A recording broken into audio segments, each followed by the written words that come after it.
Welcome back to Lamb's Cryptoverse. Today I want to talk to you about soft data, and I want to show you how I put everything together. So there's soft economic data and hard economic data. Soft economic data is basically surveys.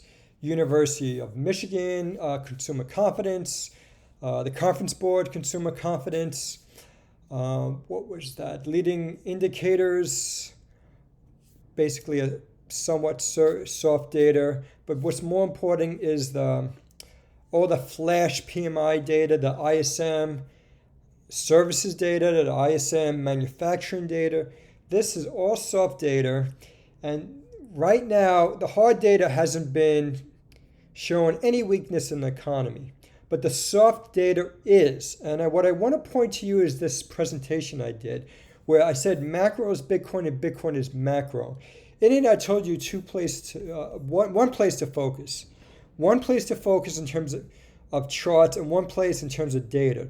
The one big place you should focus on is the US dollar. Where is the US dollar? That's the only thing you need to know to figure out where this economy and interest rates are going. And I have a chart of the Dixie here in green. And it's showing that the Dixie is at a 20-year high.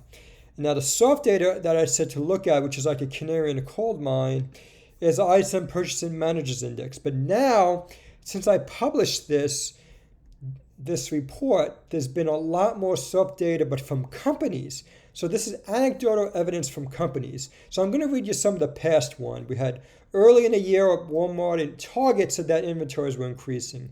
And then FedEx came out with a doozy saying that there would be a worldwide recession.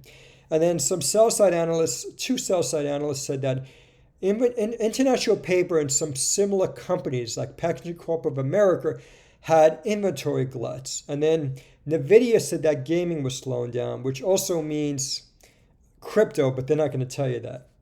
And then Best Buy says that their sales are slowing down. And more recently, Micron not just cut its revenue forecast, but they slashed the CapEx spending on capital equipment for the factories by 50%.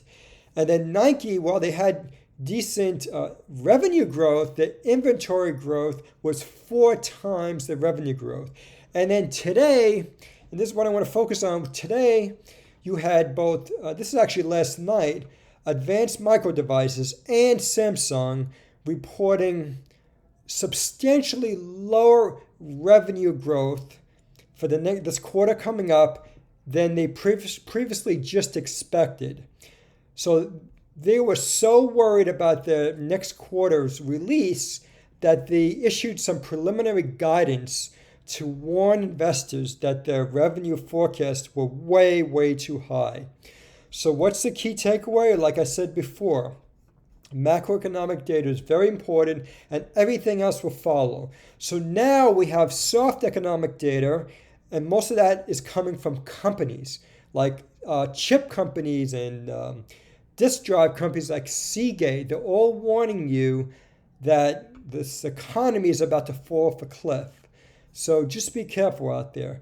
Thank you all for listening, and bye-bye.